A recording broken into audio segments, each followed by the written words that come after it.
नमस्कार दोस्तों, गार्गी क्लासेस पर आपका स्वागत है। डेट आज की 21 अप्रैल 2022 और देख लेते हैं इंडियन एक्सप्रेस की इंपॉर्टेंट न्यूज़ जो अभी हम इस वीडियो में डिस्कस करेंगे। सबसे पहले हम बात करेंगे एक्सप्लेन पेज पे 5 आर्टिकल्स हैं। 5 आर्टिकल्स को हम देखेंगे एक एक करके। तो शुरुआत यहीं से करते हैं, फिर बाद में बची हुई जो न्यूज़ है उन पर भी नज़र डाल लेंगे। फर्स्ट आर्टिकल है स्मार्ट सिटीज़ नर्व सेंटर। इस आर्टिकल में हम जानेंगे कि स्मार्ट सिटी मिशन कब लॉन्च हुआ था और इसका नर्व सेंटर का मतलब जहाँ से पूरी कमांडिंग की जाएगी। तो बेसिकली उस नर्व सेंटर का नाम है integrated command and control centre, ICCC। ठीक है, टोटल 100 स्मार्ट सिटीज़ बनाने का प्रोग्राम शुरू हुआ था और अभी तक 80 स्मार्ट सिटीज़ हैं। वहाँ पर तो देखो ICCC डेवलप की जा चुकी हैं। तो बेसिकली आप देखो स्मार्ट सिटी मिशन का ये इंटीग्रल पार्ट है। क्या? ICCC, integrated command control centre. ये बेसिकली एक तरीके से हब क्रिएट किए जाते हैं सिटीज़ में, जिनमें मान लो सिटी में पानी की सप्लाई से रिलेटेड कोई इशू है, उसको सॉर्ट आउट करना है, या मतलब ऑनलाइन इमीडिएट सोल्यूशन के लिए ये अपने आप में एक तरीका है। तो बेसिकली हमारे जो union housing and urban affair minister है हरदीप पुरी जी, वो अभी सूरत में थे, स्मार्ट सिटी कॉन्फ्रेंस को एड्रेस कर रहे थे। तब उन्होंने ये बात बोली कि लगभग 100 में से 80 इंटीग्रेटेड कमांड सेंटर, ये जो integrated command and control centre है वो डेवलप हो चुके हैं और 20 और तैयार हो जाएंगे अगस्त 15 2022 से पहले। तो बेसिकली इनमें से ICCC की बात करें तो ज़्यादातर कहाँ पर डेवलप हुए हैं? तमिलनाडु, उत्तर प्रदेश, मध्य प्रदेश, गुजरात। बात ऐसी है कि स्मार्ट सिटी मिशन कैसे स्मार्ट होती हैं और कैसे सिटी को आप स्मार्ट बना सकते हो। ये देखो 25 जून 2015 को एक मिशन के तौर पे शुरू किया गया था। स्मार्ट सिटी मिशन टारगेट था कि देश की 100 सिटीज़ को आइडेंटिफाई किया जाएगा और उनमें फिर बाद में इस तरीके की एक्टिविटीज़ या इस तरीके से उनका डेवलपमेंट होगा जिससे कि वो सेल्फ सस्टेनेबल हो सकें। मतलब कि दूसरी किसी सिटी या फिर दूसरे कहीं से आपको एडिशनल कुछ लेने की ज़रूरत ना हो, या आज की जो परिस्थितियां हैं, चाहे टेक्नोलॉजी की बात कर लो, क्लाइमेट चेंज की बात कर लो, इन सारी चीज़ों के साथ में अपडेटेड रहेंगी वो सिटीज़। ठीक है, तो इसमें क्या होगा, एम क्या है कि जो अर्बन डेवलपमेंट है उसमें ट्रांसफॉर्मेशन लेकर के आना, जिसमें आप रेट्रोफिटिंग, दैट मीन्स सिटी में ऑलरेडी जो डेवलपमेंट हो रखा है उसको कैसे इंप्रूव किया जा सके, इस पर ध्यान दिया जाएगा। रीडेवलपमेंट, सिटी में कहीं पर अगर रिन्यू कुछ करना है तो उसको रिन्यू किया जाएगा। ग्रीन फील्ड डेवलपमेंट, अगर कहीं पर सिटी को एक्सपेंड करना है, कुछ नई कॉलोनीज डेवलप करनी है तो वो भी वहां पर डेवलपमेंट पे फोकस किया जाएगा। और ये एक पेन सिटी इनिशिएटिव के तौर पे काम किया जाएगा जिसमें स्मार्ट सॉल्यूशन, दैट मीन्स कहीं पर मान लो पानी की प्रॉब्लम है, कहीं पर सीवेज लाइन की प्रॉब्लम है, कहीं पर कोई इशू है, तो उनको सॉर्ट आउट करने के लिए आप टेक्नोलॉजी बेसिस में सॉल्यूशंस को वर्कआउट करोगे। इसके अलावा और भी फोकस जैसे वॉकवेज बनाने हैं, पेडेस्ट्रियन क्रॉसिंग बनानी है रोड के अक्रॉस, साइकिलिंग ट्रैक बनानी है, एफिशिएंट वेस्ट मैनेजमेंट सिस्टम बना देना, integrated traffic management system, assessment, ये सारी चीज़ें क्या होगी, स्मार्टली, दैट मीन्स टेक्नोलॉजी का यूज़ करके किया जाएगा। साथ में इस स्कीम में जो है वो आप देखो अर्बन डेवलपमेंट पर फोकस किया जाएगा, जैसे कि प्रॉपर ट्रैक डेवलपमेंट हो सके, ईज ऑफ लिविंग इंडेक्स, ठीक है, जिसमें कि आप किसी भी सिटी में देखो कि वहाँ पर मकान कितने सस्ते मिल रहे हैं, क्या क्वालिटी है, क्या स्टैंडर्ड है वहाँ पर लिविंग का, वो सारी चीज़ें भी मेंटेन रखी जाएंगी। इसके अलावा म्युनिसिपल परफॉर्मेंस इंडेक्स है, सिटी GDP फ्रेमवर्क है, climate smart cities assessment framework है। इन अलग अलग पिलर्स पर ध्यान रखते हुए स्मार्ट सिटीज़ डेवलप की जा रही है। अब ये integrated command control centres, ICCC क्या होते हैं, इसका मतलब आप समझ ही गए। ये बेसिकली एक तरीके के हब होते हैं, सेंटर्स होते हैं, जहां पर कुछ एक्सपर्ट्स होंगे, कुछ इंडिविजुअल्स होंगे जो ऑपरेट करते रहेंगे कंप्यूटर्स के बेसिस पे, और उनके सामने अगर कोई भी प्रॉब्लम आती है, जैसे हमारे जैसे इंडिविजुअल को कोई इशू आ रहा है, तो हम हमारी कंप्लेन वहाँ पे रजिस्टर कर सकते हैं, जैसे पानी से रिलेटेड, पावर सप्लाई से related, sanitation, traffic management, movement, integrated building management, इन सारी चीज़ों को सेंट्रली आप वहाँ पर कंट्रोल होते हुए देखोगे। ठीक है, तो ऐसे में इंफ्रास्ट्रक्चर डेवलपमेंट भी एकदम सही तरीके से हो और वहाँ पर कोई लूप होल है, कमियां हैं, तो उनको भी करेक्ट करने में हेल्प करेगा। इसके अलावा जैसे क्रिमिनल्स को ट्रेस करने में भी ICCC हेल्प करेगा, क्योंकि ये जो ICCC है ना, इनको CCTNS, जो कि होम मिनिस्ट्री के अंडर काम करता है, crime and criminal tracking network system, उसके साथ में भी इंटीग्रेट कर दिया गया है, जिससे कि जो भी क्रिमिनल्स कहीं पर मतलब मान लो कि आपके आसपास के एरिया में है, या फिर यूं आइडिया लगे कि हाँ जी इस सिटी XYZ सिटी जिसको स्मार्ट सिटी के तौर पे डेवलप किया गया है, उसके आसपास में वो क्रिमिनल रोम कर रहा है, तो उसको वहाँ पर ट्रैक करना आसान होगा। ठीक है जी। इसके अलावा इसको नर्व सेंटर क्यों बोला? क्योंकि अल्टीमेटली जो सारा मैनेजमेंट है ना, वो डेटा सेट पे डिपेंडेंट है, क्योंकि सारा कंप्यूटर्स पे बेसिस पर काम होगा और उसी के हिसाब से सारे काम होंगे। तो इस तरीके से ये इंटीग्रेटेड मैनर में पूरे सिस्टम को मैनेज करेगा, इसीलिए इसको नर्व सिस्टम बोल दिया गया। बाकी तो देखो electricity, wifi, LED street lights, ये सारी फैसिलिटीज़ जो हैं वो भी प्रोवाइड की जाएगी। Hospital facility, property tax management, ये सारा इलेक्ट्रॉनिकली किया जाएगा। और इस चीज़ का एक बेस्ट एग्जांपल आपको पता है, कोविड-19 आउटब्रेक जब हुआ था तो इस टाइम पर वॉर रूम्स की तरह इन्हीं ICCC को यूज़ किया गया था कि जिस तरीके से कोविड में मान लो कि एक कॉलोनी में आउटब्रेक हो गया कोविड का, तो उसको आइसोलेट करना, उनको उस कॉलोनी को रोक देना, उसमें कहीं आना जाना नहीं हो, इस तरीके की इन्फॉर्मेशन को डिसैमिनेट करने में प्रॉब्लम नहीं आई। ठीक है, आसानी से कोविड को टैकल करने में प्रॉब्लम मतलब ईजिली वो इम्प्लीमेंट हो पाया। कोविड का ये बताया हुआ है नेक्स्ट जो टॉपिक है। फिर इसके बाद में सवाल ये है कि अभी करंट स्टेटस क्या है। देखो टारगेट तो ये था कि 2021 तक स्मार्ट सिटीज़ का जो 100 सेलेक्टेड सिटीज़ थी उनको डेवलप कर लिया जाए। ठीक है, और उनमें से आप देखो कि फर्स्ट स्लॉट जो है उसमें 20 स्मार्ट सिटीज़ का फोकस था। ठीक है जी, तो इनिशियल डेडलाइन तो 20 थी। ठीक है, फर्स्ट स्लॉट के लिए 20 स्मार्ट सिटीज़ और 2021 तक तैयार करनी थी, पर कोविड की वजह से फिर आगे इशू आ गए। और दूसरा सिटीज़ का जो सिलेक्शन था वो सिलेक्शन 2016 से 2018 तक तो सिलेक्शन ही हुआ, तो 5 साल का टाइम भी अगर एक सिटी को दिया जाए स्मार्ट सिटी के तौर पे डेवलप करने में, तो 18 का मतलब 2023 हो गई। तो अल्टीमेटली ड्यू डेट अब क्या आ गई है? 2023। अब देखो इस पे अब आगे देखा जाएगा क्या डेवलपमेंट का क्या स्टेटस है क्या नहीं। और ये जो डेवलपमेंटल एक्टिविटीज़ होगी वो सस्टेनेबल डेवलपमेंट गोल्स SDGs जो कि 2030 तक अचीव करने हैं, उनको ध्यान में रखते हुए चलेगी। तो एक तो देखो आप स्मार्ट सिटीज़ प्रोग्राम के बारे में थोड़ा सा तो हमने यहाँ पर अच्छे से देख लिया, बाकी आप UPSC पॉइंट ऑफ व्यू से गेन करोगे। और सस्टेनेबल डेवलपमेंट गोल्स हैं उनको भी एक बार आप रिवाइज कर लेना, गूगल कर लेना, मिल जाएगा आपको कंटेंट। ठीक है, बाकी मैं टेलीग्राम पे भी आपको शेयर कर दूंगा, लिंक डिस्क्रिप्शन बॉक्स में है टेलीग्राम चैनल का अपने का। ठीक है, गार्गी क्लासेस UPSC नाम से। ओके, तो ऐसे में जून 2023 तक अभी टारगेट लेकर के चल रहे हैं।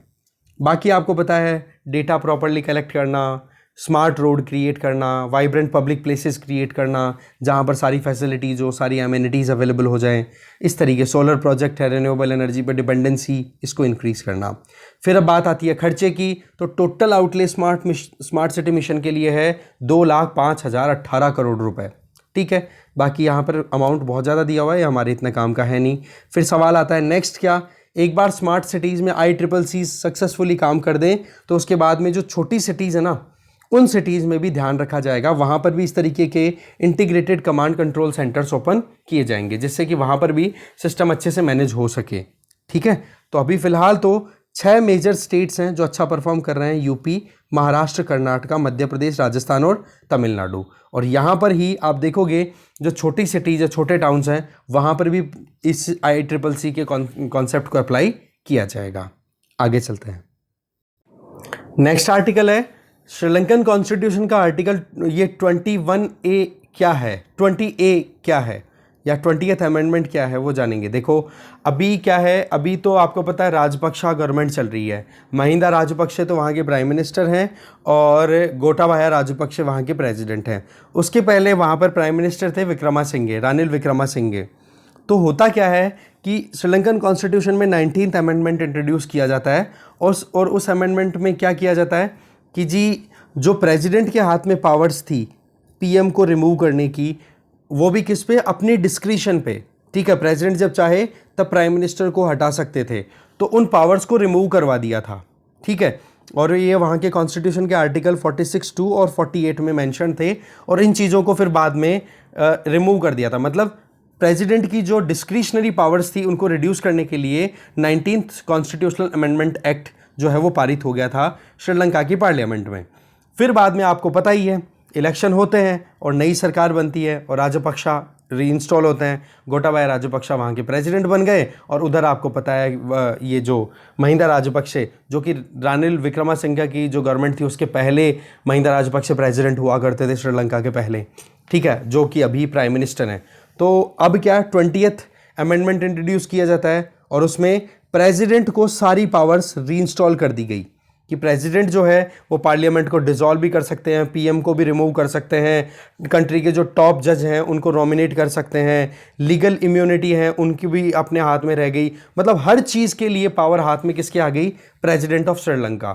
पर अभी आपको पता है जिस तरीके की परिस्थितियां चल रही हैं, लगातार वहां पर प्रेसिडेंट पर दबाव बनाया जा रहा है कि गोटाबाया राजपक्षे जो है वो अपनी तरफ से रेजिग्नेशन दे और सरकार को छोड़े।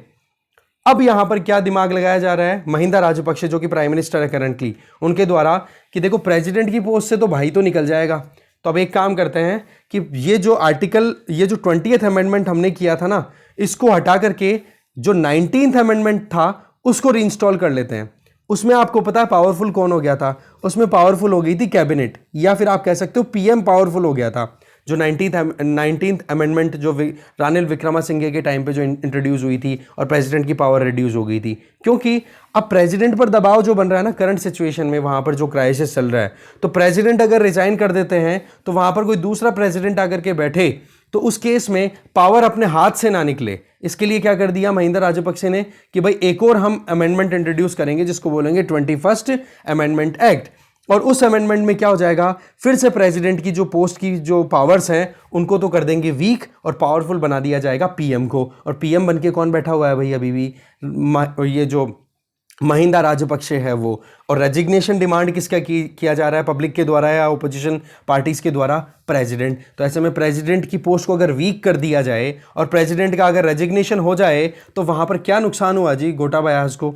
कुछ प्रॉब्लम नहीं हुई। तो यही मेन कॉन्सेप्ट है। तो 21st अमेंडमेंट इंट्रोड्यूस किया जा रहा है जिसमें 20th अमेंडमेंट में जो कुछ भी रीस्टोर किया गया था प्रेसिडेंट की पावर्स को, उनको हटाया जाएगा।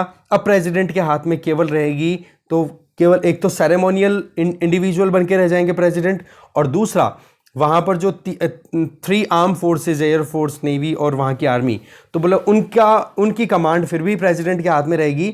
बाकी सारी की सारी पावर किसके हाथ में चली जाएगी? पीएम के हाथ में। तो अब देख लो इस तरीके की इक्वेशन है। तो पहले प्रेसिडेंट पावरफुल थे, तब 19th अमेंडमेंट आया, पीएम को पावरफुल बना दिया। फिर 20th अमेंडमेंट ला करके फिर से प्रेसिडेंट को पावरफुल बना दिया। अब प्रेसिडेंट की सीट हाथ से निकल रही है तो अब फिर से पावरफुल किसको बनाया जा रहा है? पीएम को, क्योंकि पीएम की पोस्ट पर भ्राताश्री बैठे महिंदा राजपक्षे। ये सिचुएशन वहां पर अभी चल रही है। आगे चलते हैं। नेक्स्ट जो आर्टिकल है वो है देखो डिजिटल बैंकिंग यूनिट से संबंधित। ठीक है, तो ये क्या सर्विसेज देंगे और ये होती क्या है चीज़ें, ये समझते हैं। देखो फाइनेंस मिनिस्टर निर्मला सीतारमन जी ने बजट के टाइम पे अनाउंस किया था कि हम डिजिटल बैंकिंग यूनिट्स हैं वो ओपन करेंगे। लगभग 75 डिजिटल बैंकिंग यूनिट्स ओपन की जाएगी 75 डिस्ट्रिक्ट्स में थ्रू आउट कंट्री। अब सवाल ये है कि ये डिजिटल बैंकिंग सिस्टम होती क्या है।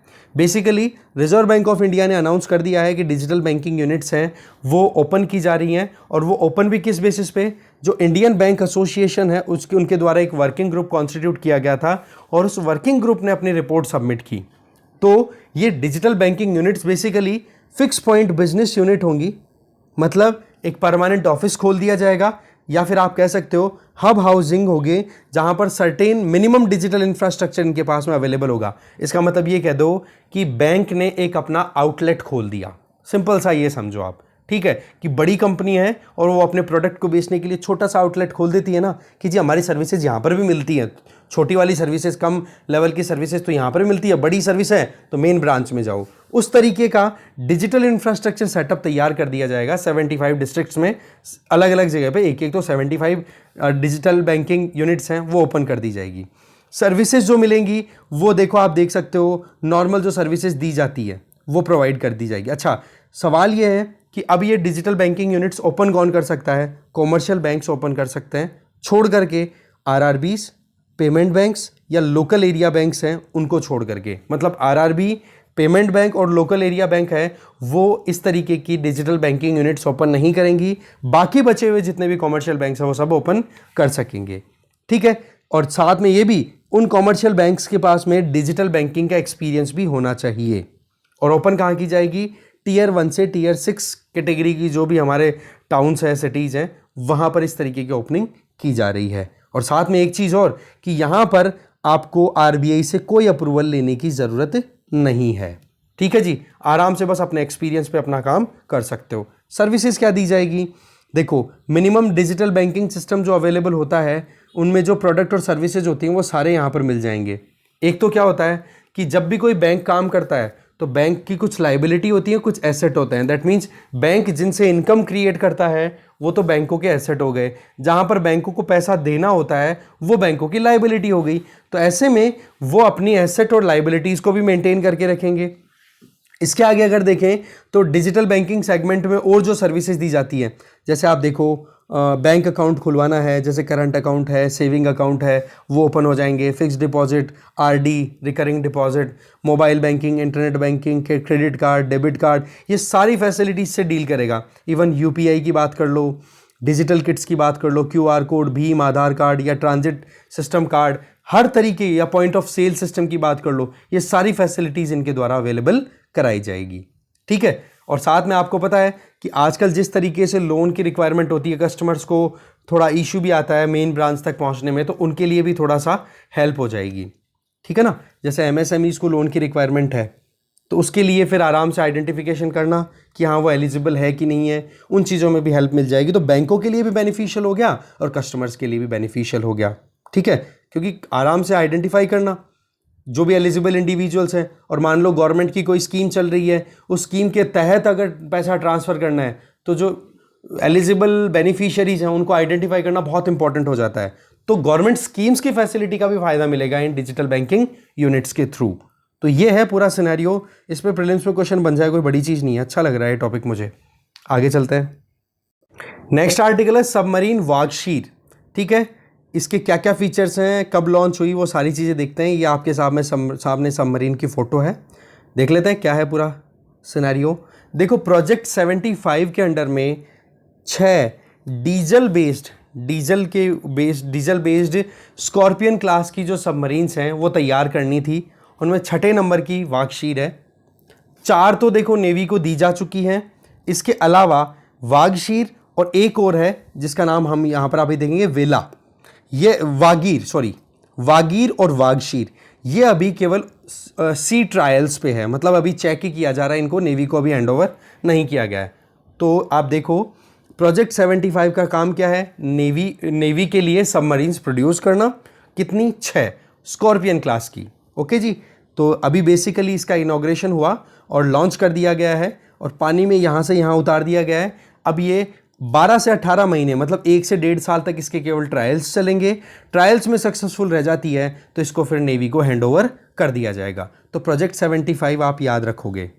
अब देखो प्रोजेक्ट में क्या क्या चीज़ें हैं, क्या नहीं है, वो देखते हैं। देखो प्रोजेक्ट 75 है, ये 2 लाइन सबमरीन्स प्रोड्यूस करने का था। एक तो प्रोजेक्ट 75 है और एक प्रोजेक्ट 75 आई है। ओके, तो अभी जो हमने वागशीर की जो हम बात कर रहे हैं ये प्रोजेक्ट 75 ओनली। ठीक है, आई नहीं है इसमें। शुरू हुआ था 1999 में। टारगेट था कि हम सबमरीन का कंस्ट्रक्शन करेंगे इंडिजिनसली, मतलब हमारे यहाँ का लोकल प्रोडक्शन होगा। हाँ, टेक्नोलॉजी चाहे हम बाहर से मंगवा लेंगे पर काम हमारे देश में ही होगा। ठीक है, तो ऐसे में 6 सबमरीन तैयार करनी थी P75 के अंडर में, और बनाने का काम कहाँ पे? मुंबई में मझगांव डॉकयार्ड में ये काम हो रहा था। ठीक है जी। तो ये अक्टूबर 6, 2005 से इसको अप्रूव, कॉन्ट्रैक्ट साइन हो गया, काम होने लग गया। टारगेट ये था कि 2012 से 12 के बाद में डिलीवरी होने लग जाएगी 1 by 1 जो भी सबमरीन्स हैं उनकी। पर थोड़ा सा डिले हो जाता है क्योंकि डेमोक्रेसी है भाई, सरकारें बदलती हैं, अड़ंगे लगते हैं, पता नहीं कितने करप्शन के चार्जेस आ गए, कभी पेपर लीकेज हो गए कि हाँ जी डिज़ाइन के पेपर लीक हो गए। ठीक है, तो under 75 project 75 INS Kalvari, INS Khanderi, INS Karanj और INS वेला, ये 4 तो देखो नेवी को दे दी जा चुकी है। ठीक है, कमीशन हो चुका है इनका। और 2 अंडर ट्रायल है, एक तो INS वागीर और एक है वागशीर जो कि अभी लेटेस्ट है। तो ये अभी अंडर ट्रायल है। जैसे ही इनका ट्रायल का काम कंप्लीट होगा इनको भी नेवी को दे दिया जाएगा। अब नाम ये है कि वागशीर क्या है, ये सैंड फिश होती है। सैंड फिश का मतलब मिट्टी में रहने वाली एक फिश की तरह चलने वाला एक एनिमल है, यूँ मानो। ठीक है, और जो कि कहाँ पे? बिल्कुल डीप सी बॉटम पे ऑपरेट होता है, वहाँ पर चलता है ये।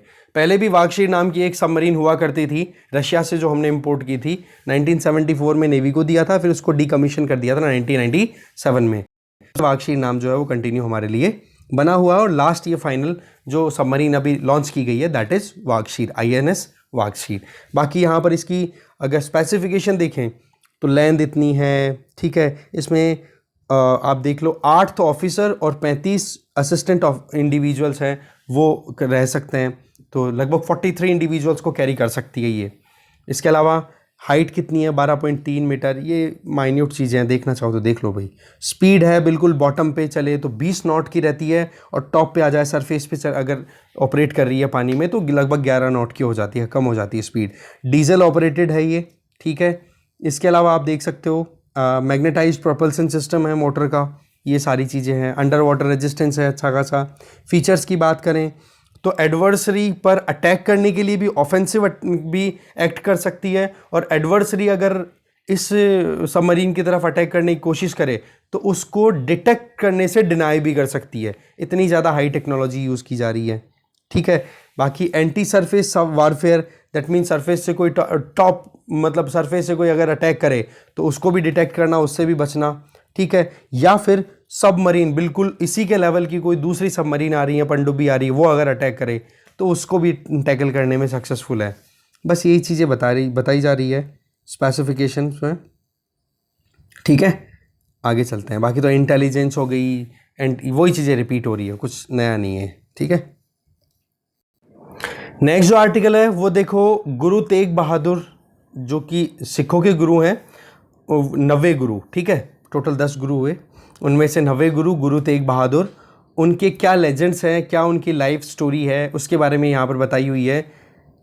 यहाँ पर स्टोरी ज़्यादा है, कंटेंट हमारे काम का है वो कम है, पर फिर भी कुछ चीज़ें जो ठीक ठाक लगी वो देख लेते हैं हम। सबसे पहली चीज़ तो 401वां बर्थ एनिवर्सरी उनका सेलिब्रेट हो रहा है, ठीक है जी। तो इसके तरीके से आप देख सकते हो 401वां मतलब 400 साल हो गए इनके जन्म को, ठीक है। ये 9th गुरु हैं। इनका जन्म कहाँ पर हुआ था? अमृतसर में। डेट थी 21 अप्रैल 1621। माता का नाम माता नानकी और पिताजी का नाम गुरु हरगोबिंद, और उनके गुरु हरगोबिंद जो कि छठे गुरु थे, ठीक है जी। अब ये जो गुरु तेग बहादुर बनते हैं ये हेरिडिटी के बेसिस पे बनते हैं। दैट मीन्स होता क्या है कि पहले तो कैपेबिलिटी के बेसिस पे गुरु बनते थे, गुरु नानक के बाद में जो भी आए, पर एक टाइम ऐसा आता है जब गुरु रामदास बनते हैं ना, गुरु का जो टैग उनको मिलता है, गुरु की पोस्ट पे जब बैठते हैं वो, तो गुरु रामदास जो थे वो चौथे सिख गुरु थे। उस टाइम पर हेरिडिटी के तौर पर, हेरिडिटरी मतलब वंश के आधार पर ही गुरु बनने शुरू हो गए थे, और उसी लाइन में फिर गुरु तेग बहादुर जो हैं वो गुरु बनते हैं। फिर उनके बीच में उनकी स्टोरी बताई हुई है जो कि हमारे बिल्कुल भी काम नहीं आने वाली है, आपको लगे तो पढ़ लेना, ठीक है। इसके आगे अगर देखें तो उनका जो टाइम था गुरु तेग बहादुर जी का, उस टाइम पर आप देखोगे तो औरंगजेब का रूल चल रहा था। औरंगजेब आपको पता है कितना ज़्यादा रेडिकल इंसान था, ठीक है। उसने इस तरीके के स्टेटमेंट निकाल रखे थे औरंगजेब के टाइम के, इस तरीके की चीज़ें थी कि कोई भी इंडिविजुअल अगर अपने आप को, जैसे मान लो कोई भी अपने धर्म को परिवर्तित कर देता है, इस्लाम को अगर ज्वाइन कर लेता है तो उसकी सज़ा माफ़ कर दी जाएगी, और जो धर्म को परिवर्तित नहीं करता उसकी सज़ा माफ़ नहीं होगी, उसको कड़ी से कड़ी सज़ा दी जाएगी। उस टाइम पे औरंगजेब के कोर्ट में जयपुर, ये जो आमेर वाले थे ना, आमेर की जो डायनेस्टी चल रही थी, क्योंकि अकबर के टाइम से जो रिलेशनशिप थी, ठीक है, उनकी रिलेशनशिप ऑलरेडी मुगल्स के साथ सेटल हो गई थी, तो उस केस में वहाँ पर राजा राम सिंह थे। तो ऐसे में आप देखो कि राजा राम सिंह ने गुरु तेग बहादुर जी को प्रोटेक्शन दी, क्योंकि वो भी कहीं ना कहीं सिख गुरुज को माना करते थे। तो इस तरीके से इन्होंने औरंगजेब को कैसे जैसे सेटल किया कि इन्होंने राजा राम सिंह को और फिर बाद में गुरु तेग बहादुर को थोड़ा सा फ्री कराया, बोला कि ये बहुत ही अच्छे इंसान हैं, इनको आप फ्री करो। तो ऐसे करके एक बार तो गुरु तेग बहादुर जो है वो औरंगजेब की चंगुल से बाहर निकल जाते हैं। पर बाद में एक टाइम बीतता है, एक इंडिविजुअल अपने फैमिली के साथ में आता है, ठीक है, और उसका ये कहना था कि मेरे ऊपर इस तरीके के चार्जेस लगाए जाएं। कश्मीरी पंडित था ना, नाम याद नहीं आ रहा मुझे, यहाँ पर आप ढूंढ लेना, स्टोरी जस्ट मैं बता रहा हूँ। तो वो इंडिविजुअल आता है और बोलता है कि मेरे खिलाफ़ में इस तरीके की एक्टिविटीज़ हो रही हैं, और औरंगजेब की तरफ से इस तरीके से स्टेटमेंट निकले हैं कि मेरे को सज़ा दे दी जाए। तो वो बंदा जब गुरु तेग बहादुर के पास में पहुंचता है तो तेग बहादुर जी ने क्या कहा कि जी मेरे पास में कोई आया है ना तो उसकी प्रोटेक्शन करना मेरी ड्यूटी है। और उस केस में औरंगजेब को सीधा चैलेंज कर दिया इन्होंने। क्या कहा कि पहले अगर मारना है ना तो पहले गुरु तेग बहादुर को मारो, फिर उसके बाद में इस इंडिविजुअल या इसकी फैमिली को आप मारोगे। तो ऐसे में आप देख लो कि फिर बाद में गुरु तेग बहादुर को पकड़ा जाता है। गुरु तेग बहादुर के अलावा भी और भी इंडिविजुअल होते हैं, जैसे भाई मातीदास, ठीक है, और भाई सतीदास, ये साथ में थे। और इसके अलावा आप देखो भाई दयाल जी, ये भी साथ में थे। तो ओवरऑल आप देखो ये 4 इंडिविजुअल्स हो गए, इनको सबको असैसिनेट करवाया गया, एग्जीक्यूट करवाया गया। और एग्जीक्यूशन की जो जगह थी जहां पर गुरु तेग बहादुर, भाई मातीदास, भाई सतीदास, भाई दयाल जी, और ये भाई दयाल जी जो हैं उनको तो इस तरीके से, और सजा भी कैसी दी गई वो देखो आप। भाई मातीदास को आप देखो कि मतलब हर तरीके से मारपीट की गई, सतीदास को जला दिया गया, और भाई दयाल दास को बिल्कुल उबलते पानी में लटका दिया गया। इस तरीके से इनको असैसिनेट करवाया गया, एग्जीक्यूट कराया गया। और अल्टीमेटली जो जगह जहां पर इनका ये एक्टिविटी जो औरंगजेब के लोगों के द्वारा की गई थी, उस जगह पर ही फिर बाद में 1784 में गुरुद्वारा सिसगंज साहिब बनवाया जाता है, जो कि आज भी लोकेटेड है। यहाँ पर आप देख सकते हो ये इमेज वहीं की है, ठीक है, गुरुद्वारा सिसगंज साहिब, ठीक है जी, ये दिल्ली में ही लोकेटेड है। और यहीं पर गुरु तेग बहादुर जी को एक तरीके से एग्जीक्यूट कराया गया था। तो अब एक काम कर लो आप कि जो सिख गुरुज हैं उनकी हिस्ट्री के बारे में थोड़ा एक बार आप पढ़ लो, ठीक है, कि उनसे रिलेटेड जो भी क्वेश्चंस हैं आप हैंडल कर सको फिर, ठीक है, रिवाइज हो जाएगा इस बहाने। क्योंकि जो भक्ति काल था, या फिर आप कह सकते हो जो एक टाइम था मुगल्स के टाइम पे, या फिर आप कह सकते हो सल्तनत इराक़ के टाइम पे, तो पैरेलली एक अलग ही सेपरेट सिस्टम चल रहा था ये भक्ति काल का। तो उससे रिलेटेड आप थोड़ा सा एसोसिएटेड जो टॉपिक्स हैं वो रिवाइज कर लेना आप, ठीक है। आर्ट एंड कल्चर का पार्ट बन जाता है, हिस्ट्री का भी पार्ट है, मिडिवल हिस्ट्री का। आगे चलते हैं, फिर हम आ गए फ्रंट पेज पे। फ्रंट पेज पे देखो पहली तो न्यूज़ ये है कि इन्फोसिस और टीसीएस ने अपनी तरफ से अपने एम्प्लॉयज़ को एक कॉन्ट्रैक्ट में एक क्लॉज ऐड कर दिया। क्लॉज क्या है कि भाई अगर किसी ने हमारी कंपनी में 12 महीने तक काम किया और वो 12 महीने के बाद रिज़ाइन करके दूसरी कंपनी को ज्वाइन करना चाहता है, तो उसके लिए उन्होंने कंडीशन क्या डाल दी इन्फोसिस और टीसीएस ने कि हम जिन कंपनीज को हमारी राइवलरी कंसिडर करते हैं, उन राइवलरीज की लिस्टिंग करके आपको एक कॉन्ट्रैक्ट साइन करवा रहे हैं। उन कंपनीज में जाकर के आप जॉब नहीं करोगे, और अगर जॉब करना चाहते हो तो उस केस में आपको कम से कम 6 महीने का गैप देना पड़ेगा, कूलिंग ऑफ पीरियड। तो इस तरीके से ये कॉन्ट्रैक्ट क्लॉज है ना, ये ऐड कर दिया है, क्योंकि बहुत ज़्यादा कंपटीशन अभी देखने को मिल रहा है जो भी ये सॉफ्टवेयर कंपनीज हैं इनमें। मैं फिर से बताता हूँ कि इन कंपनियों ने अपने एम्प्लॉयज़ के साथ में कॉन्ट्रैक्ट साइन करने शुरू कर दिए हैं। कॉन्ट्रैक्ट में एक क्लॉज ऐड किया है कि कैसे भी करके टैलेंट को रिटेन किया जाए, टैलेंट को जाने ना दिया जाए दूसरी कंपनी में। अब मान लो इन्फोसिस और टीसीएस ही एक दूसरे की, अगर मान लो राइवल कंपनीज हैं, तो इन्फोसिस क्या कहेगा कि भाई जो भी हमारे यहाँ पर 12 महीने से काम कर रहे हैं और वो रिज़ाइन करके टीसीएस ज्वाइन करना चाहते हैं, तो भाई आपको रुकना पड़ेगा। कितना? रिज़ाइन करने के 6 महीने बाद में आप टीसीएस ज्वाइन कर सकोगे, ठीक है। इसका मतलब क्या हो गया कि अपने एम्प्लॉयज़ को दूसरी कंपनी में स्विच करने से रोकने की कोशिश, ठीक है। क्योंकि इन कंपनीज़ का ये कहना है कि शुरुआती मेहनत तो हम करें सारी, और फिर बाद में जब वो क्रीम बन जाती है, जो टैलेंट है वो निखर के आता है, तब वो दूसरी कंपनी में पैसे के चक्कर में जाके और वहाँ पर पैसा उठाते हैं। तो मेहनत तो हमारी की हुई और फ़ायदा कोई दूसरी कंपनी को हो रहा है। तो इस तरीके का है। तो ओवरऑल अगर देखें तो ये बात हाईलाइट क्यों हुई, बेसिकली इंफॉर्मेशन टेक्नोलॉजी और बीपीओ सेक्टर में जो भी काम करने वाली कंपनीज़ हैं, उनका एक पूरा एक ग्रुप है, ठीक है, वर्कर्स की एक यूनियन है। उन्होंने लेबर एंड एम्प्लॉयमेंट मिनिस्ट्री को एक लेटर लिखा है कि भाई ऐसे ऐसे करके हमारे से कॉन्ट्रैक्ट साइन करा रहे हैं, हमें हमारी जॉब की फ्रीडम से दूर किया जा रहा है कि हम जब भी चाहें जब जॉब छोड़ करके दूसरी कंपनी की ज्वाइन करें, तो इस पर आप कुछ काम करो। अब देखने वाली बात यह है कि मिनिस्ट्री ऑफ कॉरपोरेट अफेयर्स और मिनिस्ट्री ऑफ लेबर ये मिलकर के क्या एक्शन लेंगी, अब टाइम बताएगा। फिलहाल जो सिचुएशन है वो हमने अभी यहाँ पे समझी। आगे चलते हैं। अगली न्यूज़ है, देखो British prime minister Boris Johnson India पहुंच चुके हैं। 2 दिन की विजिट है इनकी, और लगभग 1 बिलियन पाउंड की डील यहाँ पर फाइनल होने वाली है।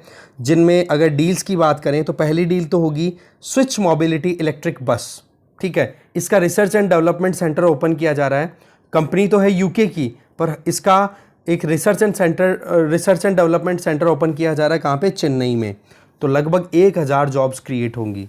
इसके अलावा यूके की तरफ से, हमारी तरफ से एक मैन्युफैक्चरर कंपनी है दैट इज़ भारत फोर्ज, और दूसरी तरफ वहाँ से यूके की तरफ से एक कंपनी है दैट इज़ तेवा मोटर्स। ये दोनों मिलकर के इलेक्ट्रिक ट्रक्स प्रोड्यूस करेंगी, तो उसके लिए भी साइट फाइनलाइज होगी। तो 500 के लगभग जॉब्स यहाँ क्रिएट होने के चांसेस हैं।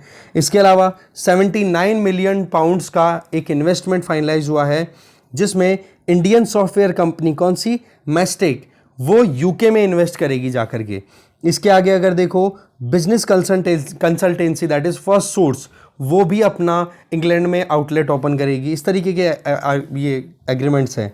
ये एग्रीमेंट्स इतने काम के नहीं, बस ये कह सकते हो हाँ इन्वेस्टमेंट का हो रहा है वहाँ पर, जैसे इलेक्ट्रिक मोबिलिटी को प्रमोट करना, ठीक है, ये एक कॉमन चीज़ आ रही है यहाँ पर। सॉफ्टवेयर इंडस्ट्री में ज़्यादा से ज़्यादा कॉपरेशन लाना, ये एक अच्छा आ रहा है ना। और इसके अलावा जो हमारी स्पेस एजेंसी है इसरो की प्राइवेट ब्रांच अभी ओपन हुई है that is new space India limited.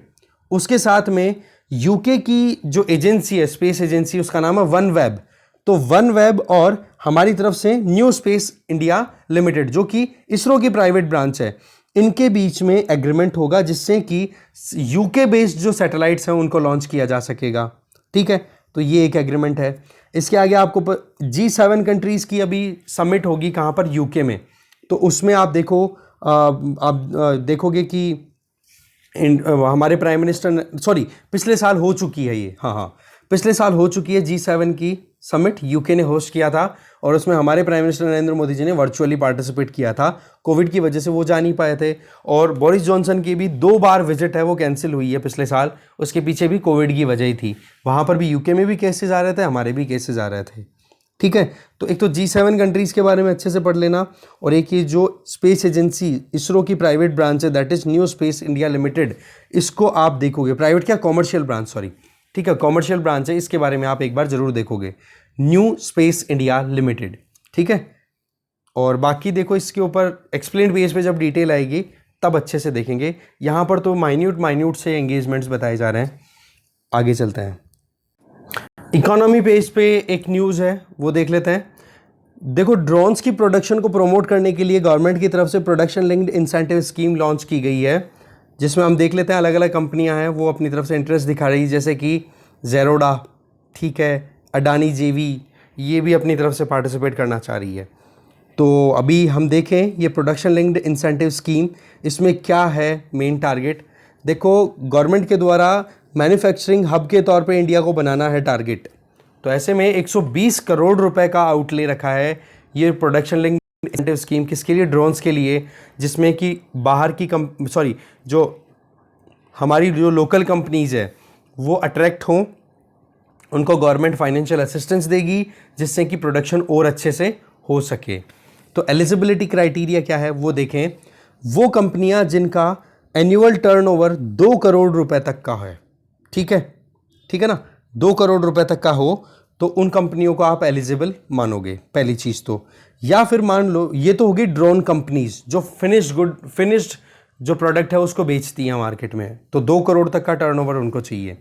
या फिर कोई भी अगर ड्रोन कंपोनेंट्स को प्रोड्यूस करने वाली कंपनी पार्टिसिपेट करना चाहती है तो उस कंपनी का एनुअल टर्नओवर होना चाहिए कम से कम 50 लाख रुपए का, ठीक है, तब जाकर के ये। और साथ में ये भी कि जब प्रोडक्ट बन जाता है उस कंपोनेंट का यूज़ करके तो 40% तक वैल्यू एडिशन हो जाता है, ठीक है। तो ये कंडीशन अप्लाई की जा रही है। एनुअल टर्नओवर कितना? 2 करोड़ का। मैन्युफैक्चरिंग अगर कंपोनेंट्स की होती है तो 50 लाख तक का टर्नओवर होना चाहिए, और कंपोनेंट्स जब असेंबल करके फाइनल जब प्रोडक्ट बन जाए तो उसमें 40% का वैल्यू एडिशन हो जाना चाहिए। ऐसी कंपनीज को यहाँ पर एलिजिबल बताया जा रहा है। तो ऐसे में बहुत सारी कंपनीज हैं, ये लिस्ट आप देख सकते हो यहाँ पर। इन्होंने अपना इंटरेस्ट शो किया है कि जी हम यहाँ पर मैन्युफैक्चरिंग के लिए रेडी हैं, ठीक है, मेन यही था। बाकी इधर हमारी जो फाइनेंस जी और जो डेलीगेशन है वो अभी वॉशिंगटन गए हुए हैं, आपको पता है, यूएस की विजिट पे, और वहाँ पर आईएमएफ की मीटिंग तो ऑलरेडी उन्होंने अटेंड कर ली है। अभी G20 जो इमर्जिंग इकोनॉमीज़ हैं उनकी मीटिंग चल रही है, तो उसमें भी ये कहा है कि पेंडेमिक के बाद में हम हमारी इकोनॉमिक एक्टिविटीज़ को राइज कर रहे हैं। तो G20 कंट्रीज़ के बारे में भी एक बार यूपीएससी पॉइंट ऑफ व्यू से पढ़ लेना, ओके। तो देखो इस डिस्कशन में जितनी इंपॉर्टेंट चीज़ें मुझे लगी थी वो मैंने देख ली। अच्छा, एक चीज़ और कि पेंटागन, ठीक है, यूएसए की सिक्योरिटी एजेंसी है, राइट। बस इतना ये ध्यान रख लेना। तो ओवरऑल अगर देखें तो ये डिस्कशन यहीं ख़त्म होता है। Thank you very much.